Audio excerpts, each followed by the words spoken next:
Okay, I'm gonna play Minecraft. Just loaded into this world.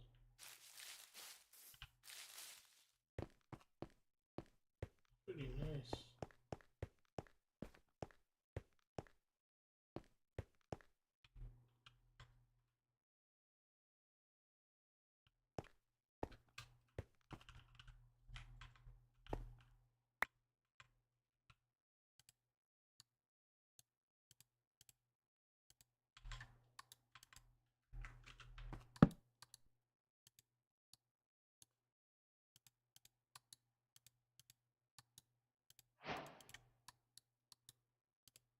Let's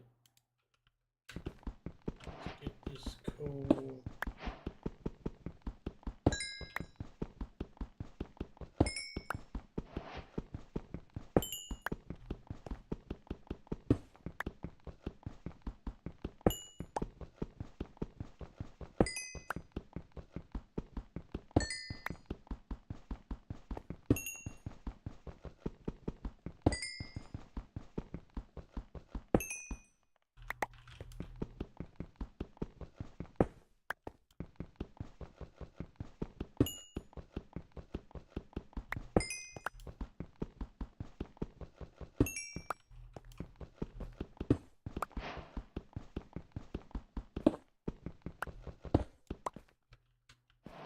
Alright, let's make them pickaxe. Oh, you.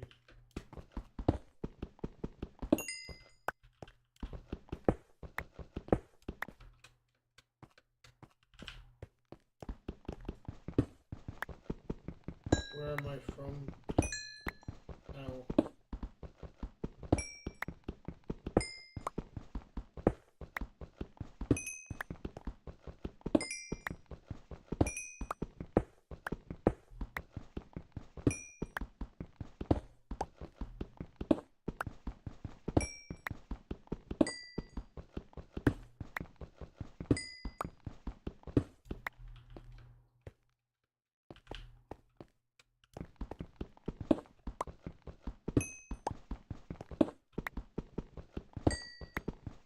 Friend told me that streaming can help with depression.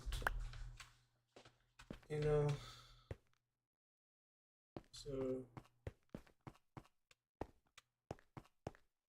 just gonna stream, I guess. Alright, we need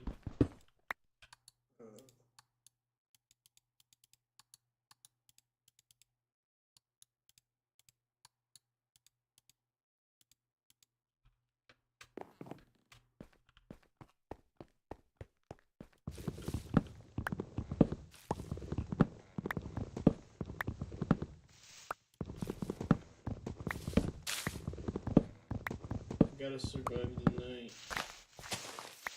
Scary.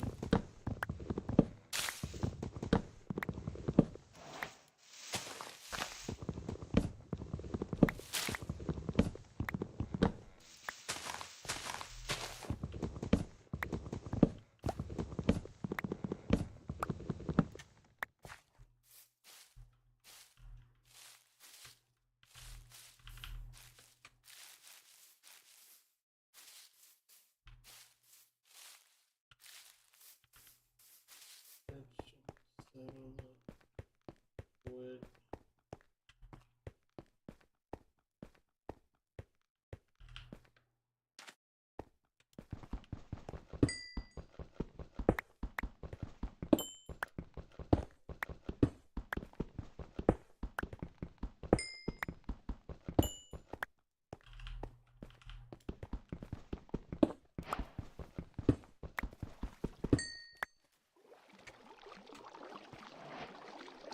Okay.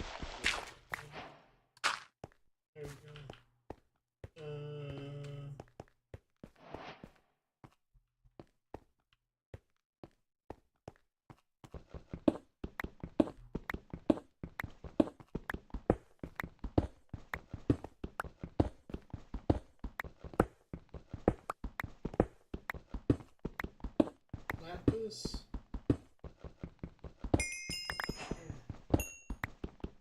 Get some lapis.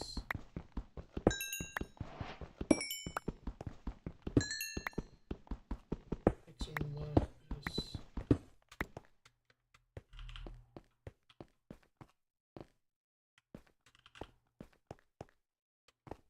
This world is actually pretty beautiful.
This place works,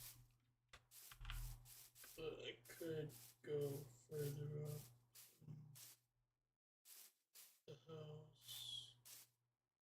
I don't know if I want to build a house.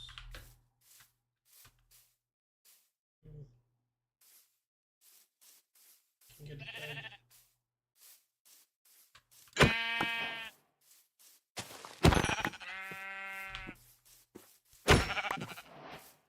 You're white, so you get to live.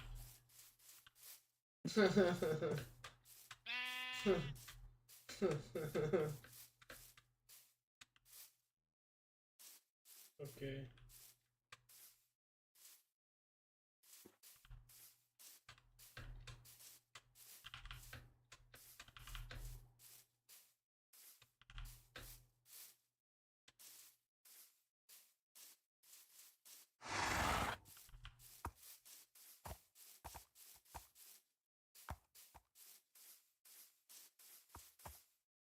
Could dig like a hole into the mountain.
Jot down the coordinates.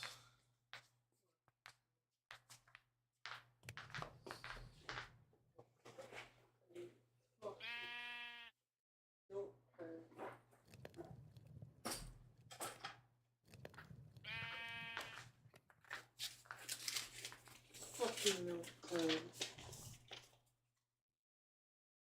Fucking notepad time.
Alright, got the coordinates.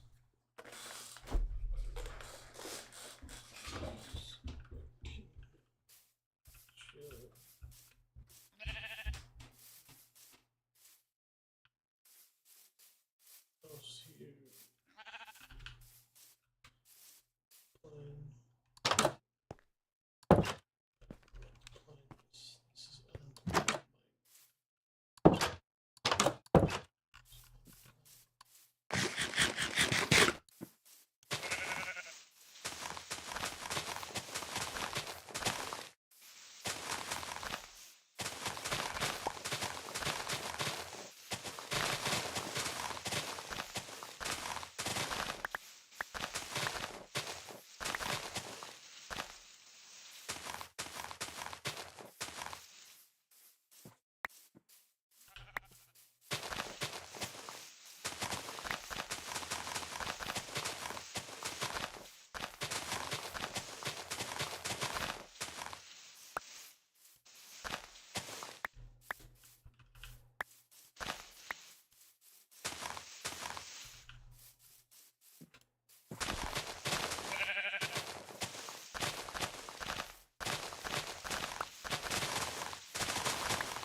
The war and all its components continued underground, preparing for a more. Brothers, what's up, man? We gotta talk. How you doing? You know, just a little. I don't even know why this just popped in my head. Just zing, zippity doo dah. You want your girl. You want your girl to be a little bit annoying. You want your girlfriend, your wife, to be a little bit neurotic. And I know this goes against the fantasy. Oh, I want a girl that will just play video games with me. I want a girl that will just watch some anime with me. No, you don't, dude. You don't want that. Because then your ass is going to die and she's just going to find another guy to game with. You don't want that. I'm telling you, you don't want that. You want your girl to be clean. You want your girl to be annoying. You want her to care about your health. Like, if you're, like, my girl knows that I smoke cigars. She smells them. Like, baby, I know you've been smoking again. I know you've been smoking again. Good. She gonna tell me, I need you to please just stop smoking. I don't want you to die. Baby, I'm not gonna stop. Okay, I'm not stopping. But she keeps telling me every freaking week. That's good. If she stops doing that, No cigars. it's over. It's over, man. She cares about my damn health. Thank God. She reminds me when I need to go to the dentist, when I need to go to the doctors, you know. just checking up on you, see you got any little zits, you got any little things I need to take care of, boom, boom, boom. Right? You want that, dude. Listen, that's the same reason guys like Latinas. Oh, snap. It's starting to rain. Latinas are annoying. Papi, what do you mean? What do you mean? Where is it? What did you clean from? Why didn't you do this? You gotta go to the doctors, Papi. That's the same. They're annoying. They're real loud. They need to be metaphorically, not physically, metaphorically smacked, you know? I'm telling you guys, but it's when you contain that neurotic, that jealousy. Who are you talking to? Who's on your phone? Amigo. Once you get a tame of that, once you get a hold of it, it's the best ever. You have because the Latina has the feminine, the crazy ass femininity. But also, she cares about you. She really cares about you. That's the thing with white women. Dude, that's why the disliking for a lot of white women in America, because they've become these beasts. And really, men are supposed to be the retarded beast. You want the retarded beast, like Beauty and the Beast? There's the beauty and the retarded beast. And when you have both, it's perfect harmony. It's perfect harmony because the beast makes the woman feel safe, like she can be a little girl. She can be that feminine, beautiful, relaxed. And any of her worries when she's around the beast, it's like, don't worry about that shit, baby. It's gonna be okay. We're gonna figure this shit out. Don't even worry about it. So the beauty takes care of the beast because he's a little retarded. And he doesn't, sometimes he misses things because he's not in his head, right? He's not worried about every little thing. He's out there being a beast. So it works out perfectly, and that's why a lot of these white women that we see, men have kind of grown in disgust because they become the beast. Where's my dildo? Where's my vibrator? I'm watching my shows. Don't interrupt me. Dude, you want a whale on the couch that you're just living with? This is a roommate, dude. This is a roommate. You want a whale on your couch. You walk in the door, you open up the door, you say, whale. What do we have here? Whale. And it's your girlfriend. And this has been sort of this, just lack of femininity. A lot of guys got so used to this, man. They got so used to it. That's why the white girls get a bad rep. But they're beautiful. They're lovely. But you also gotta really give it to them.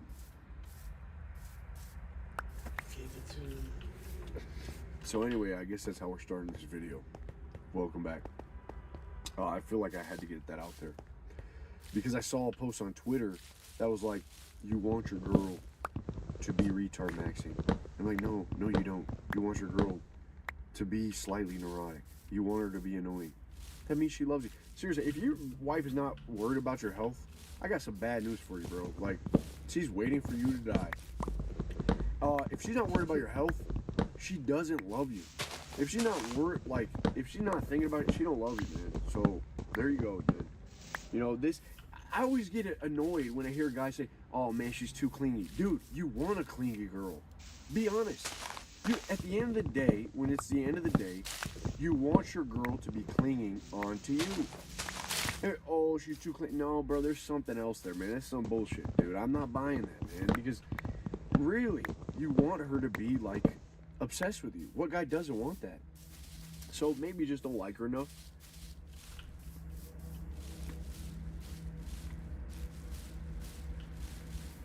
That's probably it. So let's just get into it, man. What the hell? What are we even talking about? How you guys doing? I think we'll just start here. I mean, it's almost Christmas time. And you know what's crazy? Is when I was in Costa Rica, people had up these Christmas trees and these Christmas ornaments. But it was almost like witnessing someone have celebrate Christmas in Jurassic Park. Because it's so different. And in my mind, it just dawned on me like, man, these people have a complete different aesthetic to what they feel and their nostalgia towards Christmas than I do. You know, the Christmas I grew up in Florida, so there wasn't a lot of snow. There was zero snow. But there was a cold. It's cold. The malls, dude. Holy shit, Christmas is never the same when you got rid of the mall. The mall was in a lot of Christmas movies. Home Alone 2, big mall, I think. Wasn't there a big mall? There was a mall in the Christmas decorations, people shopping. There's a skating rink. That's in all these Christmas movies.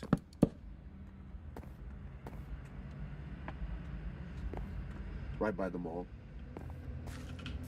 But now we've evolved, we progressed into Amazon. Dude, I haven't been to the mall in years. So my nostalgia, remembering Christmas, looking back, man, holy smokes, how things have changed. Now it's like you hope it snows. You hope it snows. But the mall was such an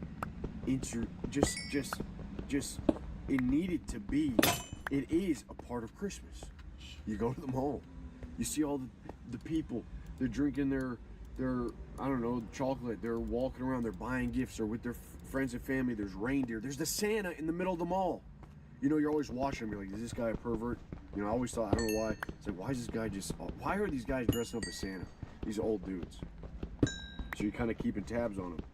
But that was part of Christmas. That was what gave you this feeling of Christmas. And now, you just order your shit off Amazon. You just click a few buttons. Stay at home. It's almost, it starts to describe this sickness that we have. This departure from what is human. And I really think the nostalgia, I've talked about it before, can be used as a poisoning. I think companies especially can make you yearn for the past. But what nostalgia is, I think it's a good thing when it's the feeling of what is human. Nostalgia is a feeling of home. That's what it is. It's a feeling of what is home. Hominess. Bonhomie. And so that feeling, as we look back to what was human, well, we often have a lot of nostalgia because where we're going, this fate that we're going down, this river, this reality that we're in is leading us further and further from something that is human. I stay at home. I am an individual. I don't have to go to the mall to buy gifts. I simply press a few buttons, if I even want to buy gifts at all, and now they're delivered to my door. I just get them. I go inside like a little hermit crab, and there's the gifts. There's the Christmas spirit. Feliz Navidad. Something happened, and it's very interesting to really get into a little bit. You know, you get into it. I think that the world we're living in, the Mayans, didn't the Mayans predict like 2012 was going to be the end of the world?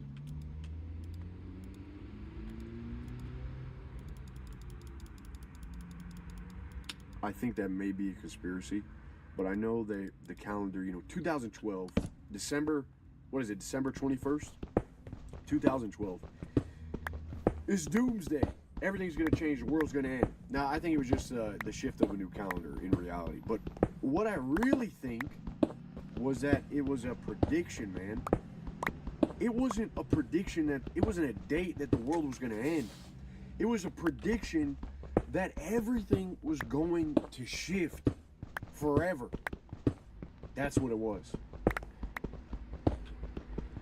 If you really look back, I'm kind of struggling with this, man. I'm like really feeling this. And I think Costa Rica did this to me. I went to Costa Rica, and what it did was, like, Costa Rica, is it a third world country? I don't know. I think some Tico from Costa Rica said, yeah, that's a third world country, man. But it was a beautiful country, Pura Vida. I love it. It was great. A lot of cool people, but it's different. The beast, the machine, is not fully integrated into Costa Rica. There's a lot of tourism. That's how they make a lot of money from tourists.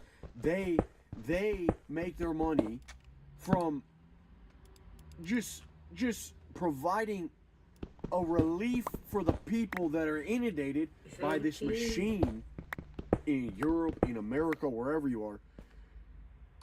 They provide enjoyment, escape from the beast. And their own beast is beginning to form. But there's a lot of mountains, a lot of hills, a lot of just people living in sheds, communities, you know. It's hard to be an individual there. And I was like, man, imagine being an individual here. There's no way this guy looks at himself, because he's not. He's not. He's part of a family. He's got, you know, that guy's going attending his farm. That guy's milking the cows. This guy's cleaning up the barn. Something, man. You're not just an individual in a place like this. So Costa Rica, to me, showed me America and how much of this beast that we've become. And it made me just this stark contrast between places. Now, Costa Rica, as beautiful as it is very, parts of it are very far behind. I mean, you go up these hills, there's these shacks that people are living in. One strong wind, wham, just comes on, and boom. Imagine waking up and you're rolling down a hill in your shack. It's crazy. It's so far behind. I mean, is it like early 20th century?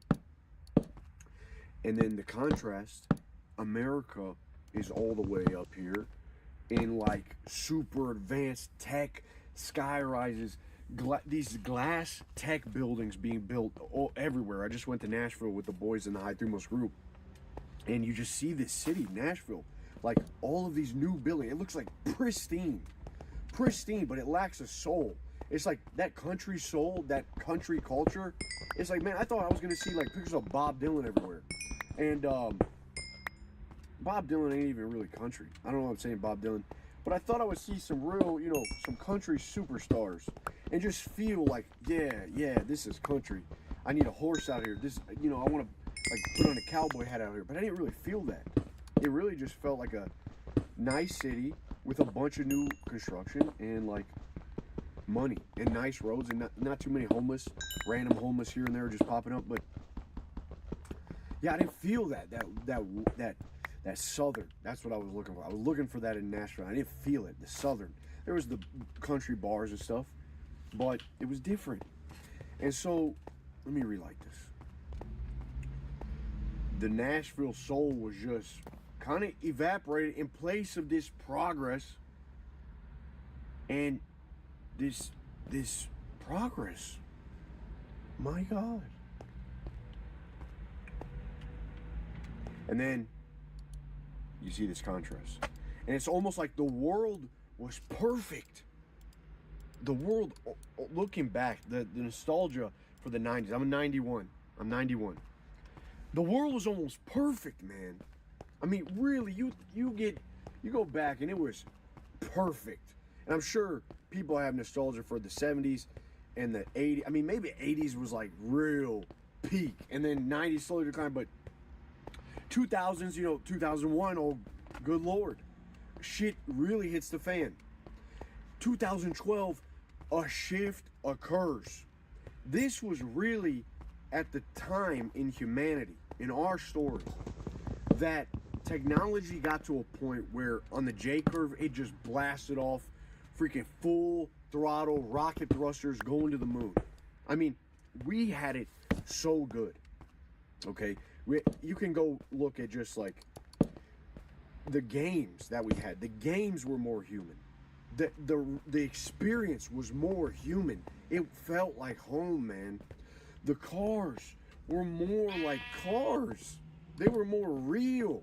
Gasoline, feeling it, cool little knobs and bells and whistles, man.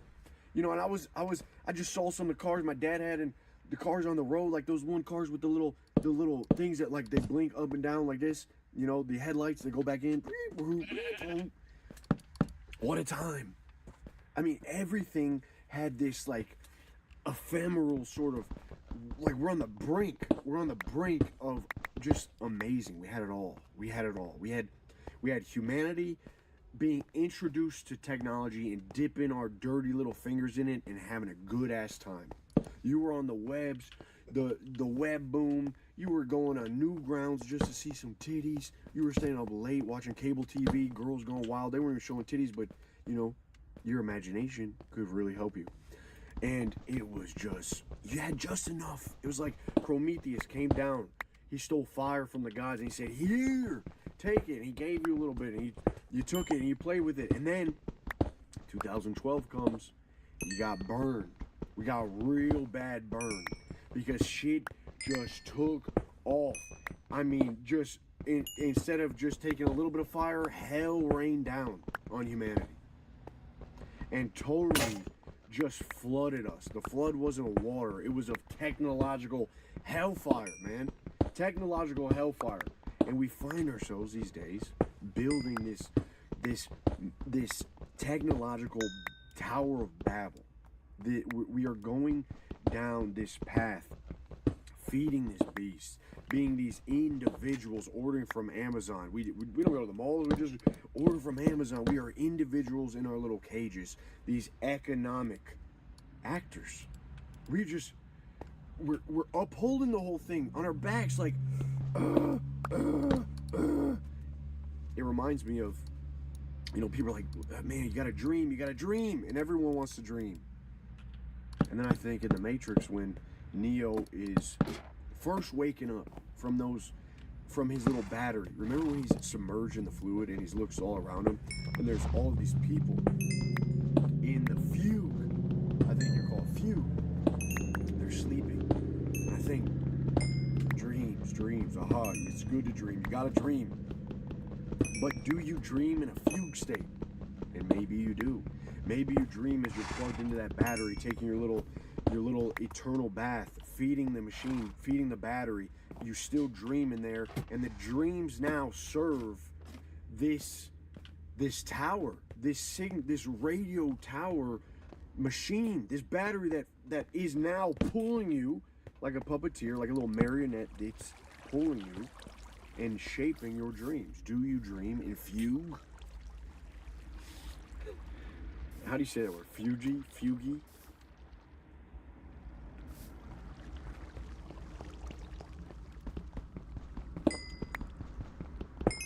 They said we were born. I was born, and there was a Walmart down the street. Now, I didn't ask for that shit. I'd much rather there be a beautiful chapel. I was born, and there was some shit being built in the corners of the earth that I had no idea about. All of a sudden, boom! A couple years ago, AI just showed up. Now everyone's using ChatGPT. I call it Jeepit. Jeepit, the little idiot. I mean, dude, I don't want to use this thing. I don't want to use these things. Do I have to use these things? No. Do I have to further them, prop them up? So, no. But if you don't, you feel like, you feel a dissonance because everyone else seems to be partaking in it. They're doing it. They're getting real motivated. But at the end of the day, what are you working for? What are you doing all these things for? Where are you going, man? And I saw this post on Twitter, and this guy's like, should I just watch heroic movies for 2 weeks and just absolutely brainwash myself to have that heroic identity, that heroic complex inside of my brain? Last time I did it helped so much. And I looked at this, and my response was, the problem with watching the movies and the problem with trying to derive the meaning from the modern stories is that all of these heroes and these men have a war that they can fight, a war worth fighting for, man. Our war is a spiritual war. Our war that we face is whether or not our souls are going to get crushed. You know what I mean? Like, that's the war. That's the reality. I mean, our fight, dude, a lot of people's fight is like, clock in. Get up enough, muster the juice to go to work and clock in. Get a girl. you know, man. I mean, that's everyone's fight. Just get your mushroom tip wet. Like, find a girl. Make it. I want to, you know, the fight is to make it in this life. I gotta make it. I gotta get this and get that and get an apartment and money. That's the fight. That's the fight. And you will win. You know, you will win. You have small wins in there, maybe gigantic, huge wins, gigantic wins. But eventually, you got to ask the question, not even of your own willingness. Sometimes it just hits you, and oftentimes it annihilates you, is what am I fighting for? What am I fighting for? And no movies can give you that, because those people have their war. They have their enemies. They have their good versus evil. Yours is much different. What you are fighting for is something that you were not prepared or not, what should I say? How should I say this? It's just tough, man. It takes a heroic effort. It takes a heroic mindset to even see reality for what it is, to see this beast in the machine, this progress, just that pulls apart us, our culture. It pulls apart people. It everything's seen, everything is out there, everything is just, there's just so much, and you're not like, it's hard to find meaning in all of that. And my answer to that is, you gotta retard max, because only the eyes of a child can find joy in all of this. You gotta return to Eden. You gotta metaphorically and physically create a garden in your life. Maybe return to the earth more. Maybe a more, you know, nostalgia for home, nostalgia for more that is human. That is always going to be important. And I think the more that we willingly give up these things for security, for progress, for certainty, man, we are going to have hell to pay. I mean, dude, this shit goes deep, man. Really think, I mean, look at the new COD, Call of Duty Black Ops 7. What in the hell, man? Just create something new. You could do it. It'll be revolutionary, right? Call of Duty Black Ops 7. Don't even create new. Stick to the formula, but at least like give the people humanity. We don't want AI, drug-induced warfare, transsexual. Oh my God, what the hell? But here's the thing. Every year, Call of Duty is released. Money, money, money. Look at how politics works. Every year, we vote for a new president. Every year, every 4 years. This cycle. Look at where we're at, man. America is if you look at Call of Duty in America, there's a lot of similarities. It's very interesting. But what I'm saying is, like, politics, these people that get so worked up with politics. We have all these talking heads, Nick Fuentes. I don't, for some reason, a lot of young guys really, you know, he gets them. Oh. And really what he's saying is America does not need to be so concerned and have their hands in Israel.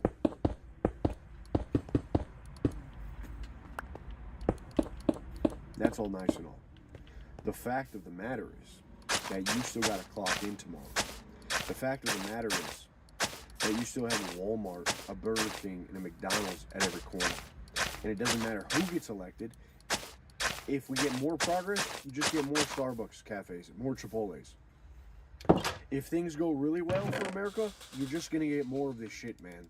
And so all of these talking heads that you see and that you get attached to and they get your emotions all riled up, you are literally just like listening to the PR agent of the Call of Duty series, like telling you, oh no, you should be on this faction, you should play this, or you should, it's all bullshit, man. It's like, it's totally psyop to worry about the wrong thing. Nothing's gonna change until you make it change, man. All this politic nonsense, it doesn't matter, because the life that you're going towards and you're working towards, your dreams in that fugue state, have been most likely corrupted, man. Most likely corrupted. And that's why I say that it's a war on your soul. Because you ever feel lazy?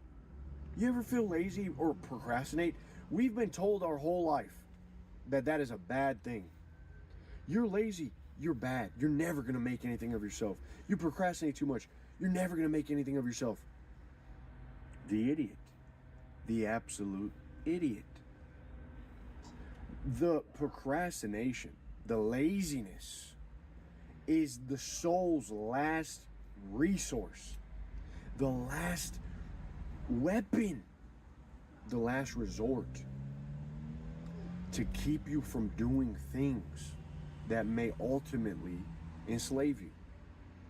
That's what laziness is. Dude, when things are like natural, when you like, in order to live, you'll just do things out of necessity, right? You don't get the pleasure of the laziness because it's not a pleasure. It's a damn weapon. It's a soul's last resort.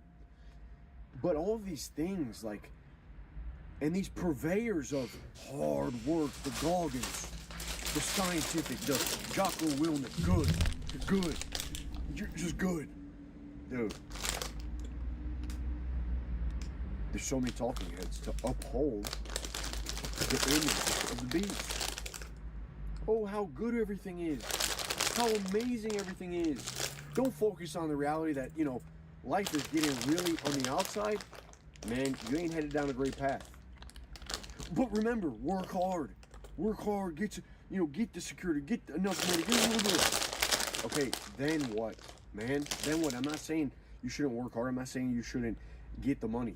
You should. You should start planning your escape from that damn concentration camp. Return to Eden. What I'm saying is that you can gain the world, but lose your soul. And the world will not care because you are feeding that machine.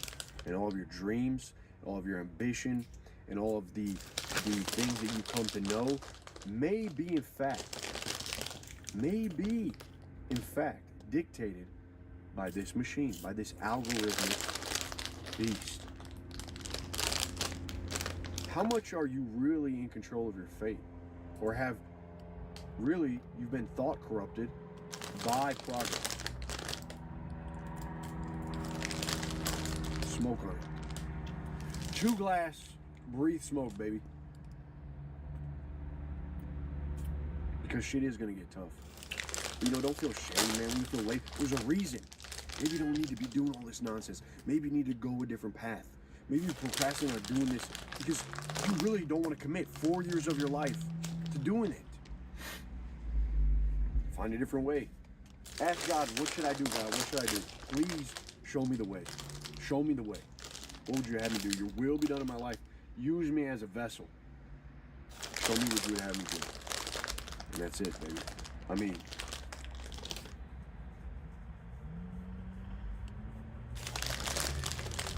the Call of Duties back in the day, by the way, okay, like Modern Warfare 2, we stayed up and we went to release night. Now, you gotta imagine, we go to the mall.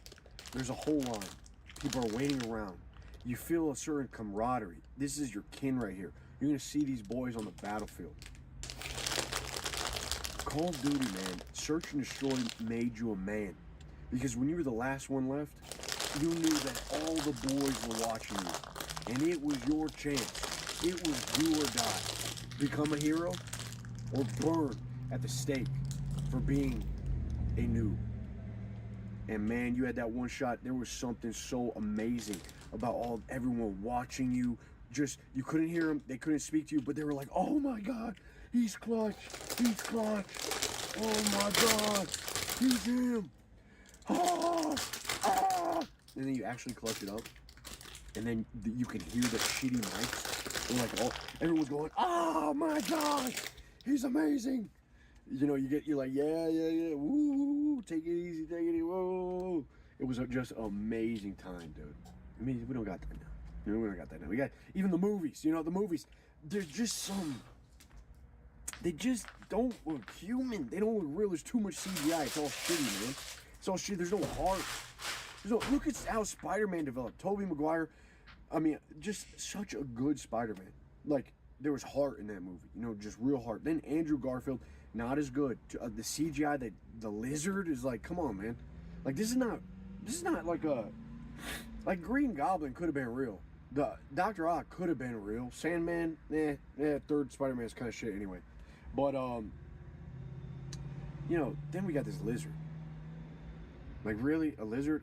Then we got Jamie Foxx as Electro. Oh my god, dude. Jamie Foxx should have just left himself in Collateral with Tom Cruise. That was a great movie. Just be a taxi driver, all right? But and then you get to what we have now, dude. I just watched Spider-Man No Way Home. I don't know, man. I gotta say this for another video, but that was so disappointing. Like, there were some cool moments, but like the CGI, like they don't even try, man. Like, is he even wearing a costume or is it just CGI? It just looks so bad. There's zero weight to his swings. There's zero like adrenaline. It's not because he's seen it before. It's just like it lacks heart, man. It's too lazy. It's just about pumping out another Spider-Man. Get the bucks. Get the bucks. Where is the bells and whistles, man? Where's the grime? Where's the blood? You know, like where's the spirit? And it's shown throughout the progression of the trilogy. Everything that progresses is getting tainted by the Beast. Fuck the Beast, man. You gotta be the Beast. You gotta be a retarded Beast. And the world tries to make you docile. And you gotta say no. No, Beast. Away! Away, Beast! On guard, you Beast.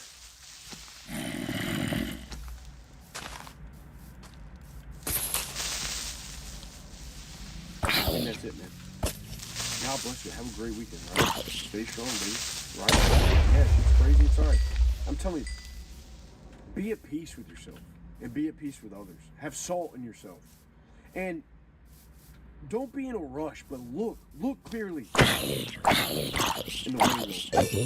the way will appear forward. You're healthy. You got your something to eat. Buckle up. Have fun. Okay? Don't be scared. No need for that nonsense.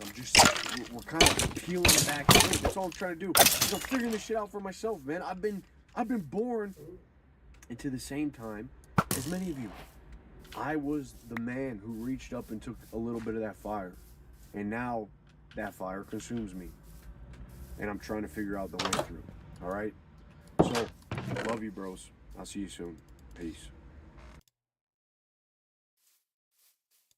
All right, what's going on, dudes? And welcome.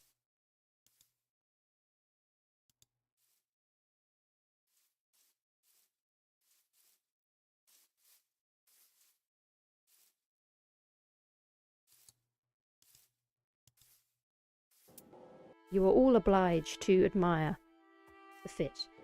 The Undertaker is described as an abbess who was mandated by her monastery to slay the Night Lord. An abbess is the head nun, the one in charge.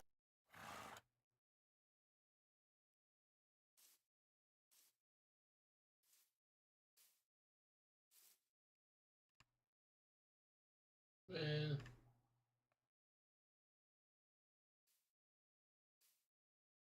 What's the world coming to?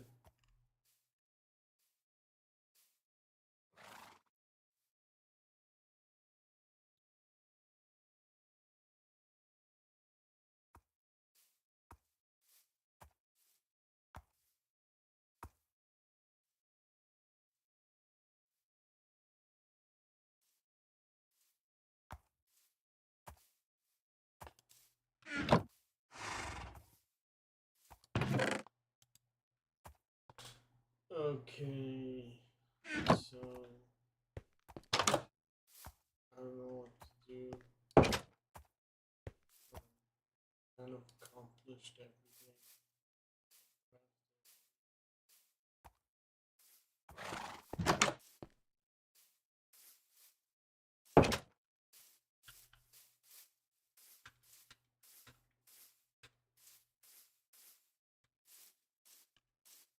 Appreciate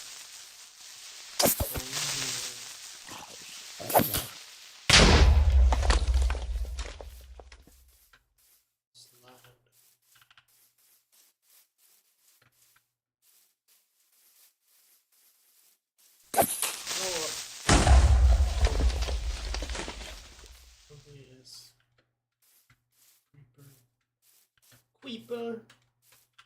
Ugly creeper.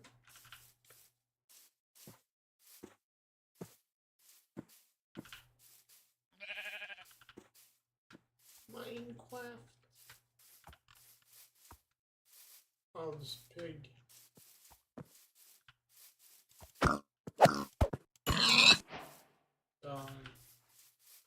Oh. Maybe I can raise chickens and then I can get the bow. Yeah. First I'm gonna have to make a chicken coop.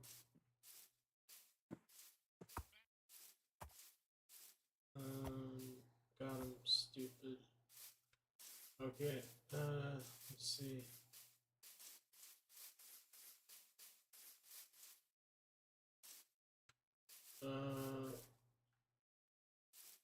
Can I have like the chicken coop here? Speak. How do you make fences? How do you make fences again? Like this. The fence gate. Okay, I need that too. Okay.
Chicken. Chicken.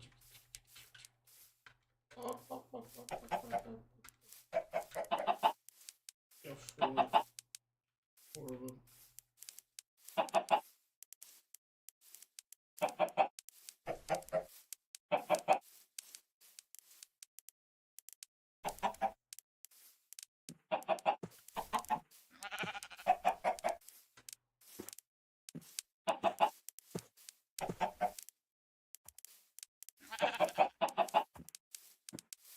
Again.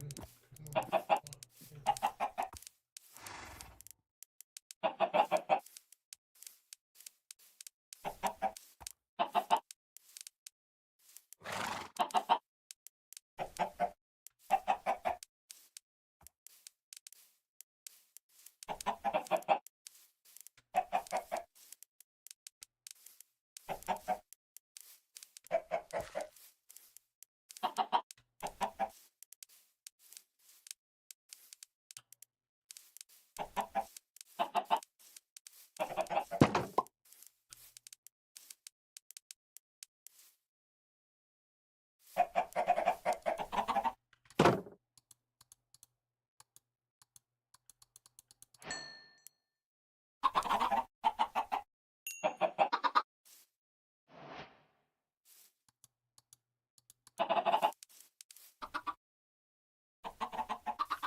Let's see.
Alright.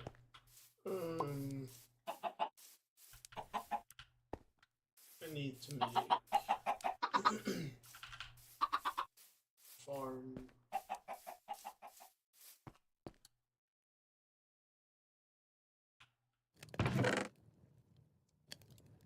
For the sake of food.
Continuing from the previous video, there's nothing wrong with reincarnation. Doesn't mean there's something wrong with you.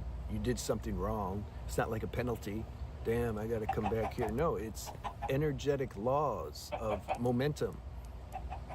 You have certain cravings and identity that didn't get dissolved here when you were here last time. So then you went to astral, you got some insight, some clarity. You got a new map now, right? Now you're here.